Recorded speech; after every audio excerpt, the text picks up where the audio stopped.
বিদ্যার মাহাত্ম্য কি সেটা জেনেছিলেন আপনি? বিদ্যা প্রাপ্ত করে সমাজ কল্যাণের অভিপ্রায় কি ছিল আপনার হৃদয়ে, নাকি কেবল নিজের প্রতিশোধ গ্রহণের হেতু আপনি বিদ্যা প্রাপ্ত করেছিলেন? বাস্তবে বিদ্যা প্রাপ্ত করার জন্য শ্রমের আবশ্যকতা তো হয়ই না, কেবল একাগ্রতা আর সমর্পণই পর্যাপ্ত।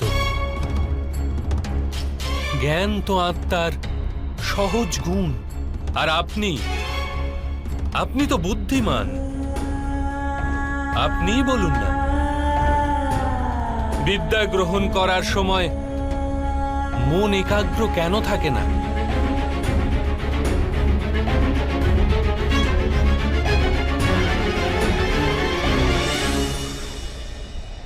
যখন জ্ঞানকে মানুষ সাধনা বলে মেনে অন্য কোনো বস্তু প্রাপ্ত করার জন্য জ্ঞানার্জনে বেরিয়ে পড়ে, তখন জ্ঞান গ্রহণ করার সময় তার মন স্থির হতে পারে না। জ্ঞান তার আত্মার গুণ হয়ে উঠতেই পারে না। যেরূপ রং বস্ত্রের নিজস্ব গুণ নয়। এই কারণেই সূর্যের প্রকাশ হলে উত্তাপে রং বর্ণহীন হয়। যে ব্যক্তি অমূল্য জ্ঞানের মূল্য জেনে জ্ঞান প্রাপ্তি করে, সে উত্তম হয়ে ওঠে। কিন্তু যে ব্যক্তি অন্য কিছু প্রাপ্ত করার আশায় জ্ঞান প্রাপ্ত করে থাকে, সে জীবনভর শ্রেষ্ঠ হওয়ার স্পর্ধা দেখিয়ে যেতে থাকে, কিন্তু সে উত্তম হতে পারে না। আপনিও জ্ঞান প্রাপ্ত করেছেন, কিন্তু কোন আশায়? ভগবানের আশ্রয় থেকেও কেন আপনার মন শান্ত হয়নি? আপনি সর্বদাই প্রতিযোগিতা জ্ঞান প্রাপ্তির এরূপ আশাই আপনার অনুচিত ছিল। তাহলে এই বিদ্যার বিস্মরণ কেন হবে না অঙ্গরাজ কর্ণ? কি করে আমি প্রতিযোগিতা ছেড়ে দিতাম বাসুদেব? কি করে নিজের জীবনের সাথে আপোষ করে নিতাম? এই সমাজ নিরন্তর আমার সম্ভাবনাকে কুড়িয়ে দিয়েছে, আমার শক্তিকে সম্মান দেয়নি, আমার স্বপ্নকে স্বীকার করেনি, সর্বদাই সুত পুত্র বলে অপমানিত করেছে আমাকে। তোমার পিতা ঈশ্বর প্রদত্ত সম্ভাবনায় মানুষের অধিকার থাকে বাসুদেব, আর এই সমাজ কাউকে তার অধিকার থেকে কি প্রকারে বঞ্চিত করতে পারে? অবশ্যই এটা ঘোর অপরাধ রাধেয়। জাতপাতের বিভেদ করা, আর এই মিথ্যা বিভেদের ওপর ভিত্তি করে কোনো মানুষকে অথবা সমাজের কোনো অংশকে অধিকার থেকে, সুযোগ থেকে, সম্পত্তি থেকে অথবা সম্মান থেকে বঞ্চিত করা মানবতার বিরুদ্ধে। তাহলে আমার কি দোষ এতে বাসুদেব? যদি আমার মনে অসন্তোষ জন্মায়, যদি আমি প্রতিযোগিতা করে থাকি, যদি আমি বলপূর্বক নিজের অধিকার লাভ করার প্রচেষ্টা করে থাকি, তাহলে কি দোষ আমার বাসুদেব? এক সময় ছিল অঙ্গরাজ, যখন কৃতবীর্যের পুত্র কার্তবীর্যার্জুন নামে এক ক্ষত্রিয় রাজা মহর্ষি যমদগ্নির হত্যা করেছিল। মহর্ষির পুত্র কি করেছিলেন জানেন আপনি?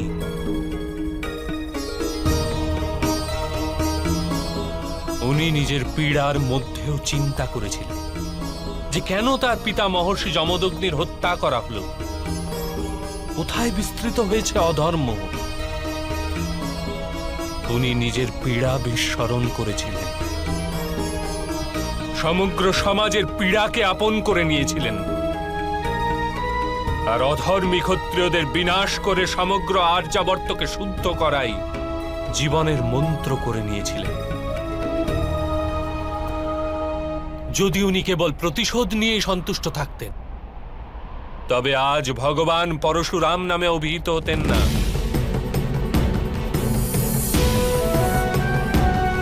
হ্যাঁ রাধেয়, আপনি যে দুঃখ আর অপমান লাভ করেছেন তা বাস্তব, কিন্তু আপনি তাকে সুযোগে পরিণত করলে সমাজের উপকার হতো আর আপনারও কল্যাণ হতো।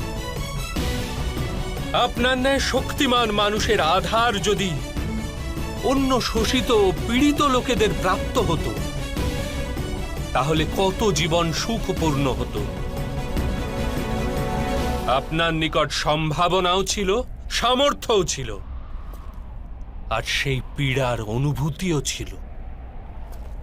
কিন্তু আপনি নিজের জীবন তাদের সমর্পণ করেননি। আপনি নিজের জীবন সমর্পণ করেছিলেন দুর্যোধনকে, যার পক্ষে কেবল অধর্ম আর কিচ্ছু না।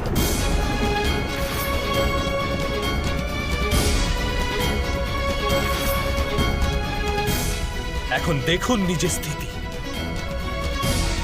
আপনি দুর্যোধনের পক্ষ গ্রহণ করলেন আর পাঞ্চালীর বস্ত্রহরণের ন্যায় পাপের ভাগী হলেন। আপনি নিজের মাতাকে সম্মান করতে পারলেন না, নিজের দুই ভ্রাতুষ্পুত্রকে হত্যা করলেন আপনি। আর আজ নিজের ধর্ম হারিয়ে, নিজের বিদ্যা হারিয়ে, নিজের সন্তুষ্টি হারিয়ে নিজেরই অনুজের হস্তে মরবার জন্য প্রস্তুত হয়ে রয়েছেন।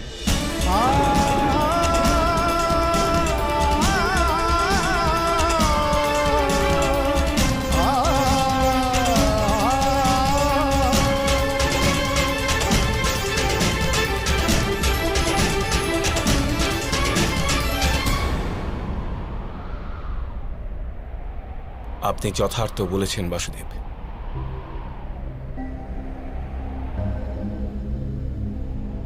কিন্তু আমি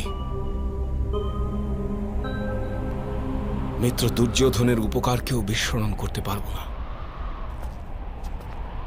কিসের উপকার রাধেয়?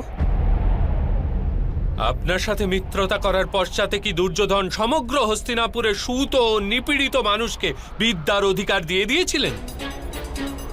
উনি কি সমগ্র শোষিত ও নিপীড়িত সম্প্রদায়কে আপন করেছিলেন? না, না রাধেয়। উনি কেবল নিজের লাভ হেতু আপনার সাথে মিত্রতা করেছিলেন। আপনার হৃদয়ে অর্জুনের প্রতি যে প্রতিস্পর্ধা ছিল তার কারণে আপনার সাথে মিত্রতা করেছিলেন। যদি আপনি নিজের দুঃখ ত্যাগ করে সমাজের দুঃখকে আপন করতেন তবে দুর্যোধনের কৃত্রিম মিত্রতার সত্যতা আপনি জানতে পারতেন। যদি দুর্যোধনের হৃদয়ে উপকারের ভাবনা থাকত তবেই আপনি তার মাধ্যমে সংসারের নিপীড়িতদের কাজে লাগতে পারতেন।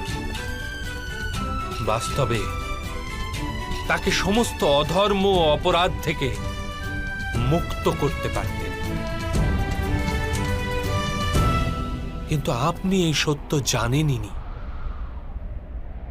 আপনার ওপর কৃত উপকারের বাস্তবে কোনো মূল্যই ছিল না। আমি জীবনভর পীড়িত ও বঞ্চিতদের দান করেছি বাসুদেব। নিজের সম্পত্তি থেকে নিজের জন্য কিচ্ছু রাখিনি। ধনদান করলে বাস্তবিক লাভ দানীর হয়ে থাকে, দান গ্রহণকারীর নয়। আপনি যদি নিজের সামর্থ্যের প্রয়োগ নিজের মতো নিপীড়িতদের স্বাধীনতা প্রদানের জন্য করতেন তবে সবার লাভ হতো রাধেয়। আপনি বলছেন সমাজ আপনার সম্ভাবনাকে বিনষ্ট করে দিয়েছে, কিন্তু ঈশ্বর দ্বারা প্রদত্ত ওই সম্ভাবনার মূল্য তো আপনি জানতেই পারেননি।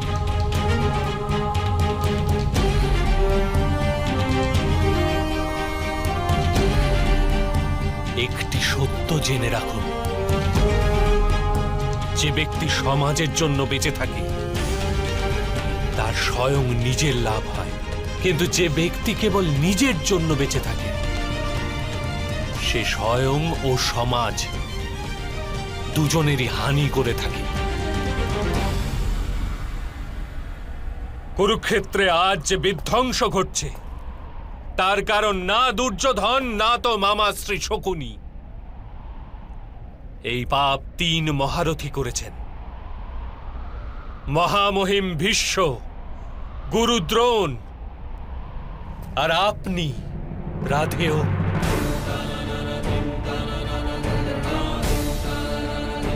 আপনারা তিনজন যদি নিজেদের পালন করা ধর্মের পরিত্যাগ করে সমাজ কল্যাণের বিচার করতেন, দুর্যোধনকে সহায়তা না করতেন, তবে এই যুদ্ধই হতো না।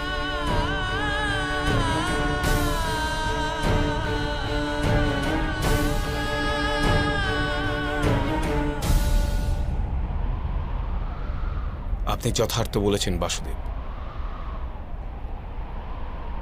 এই সমাজের যত হানি অধর্মীদের দ্বারা না হয়ে থাকে, তার অধিক হানি ধর্মজ্ঞানী ব্যক্তিদের নিষ্ক্রিয়তার দ্বারা হয়ে থাকে। এ মহাযুদ্ধের পাপ শিরোধার্য করছি।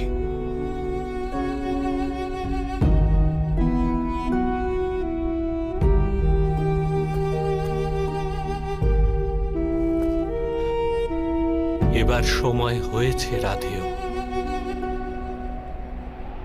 নিজের দুঃখ ভুলে যান, নিজের অধর্মকে পরিত্যাগ করুন আর নিজের মৃত্যুকে স্বীকার করে নিন। এতেই সমাজের আর আপনার কল্যাণ হবে রাধেয়।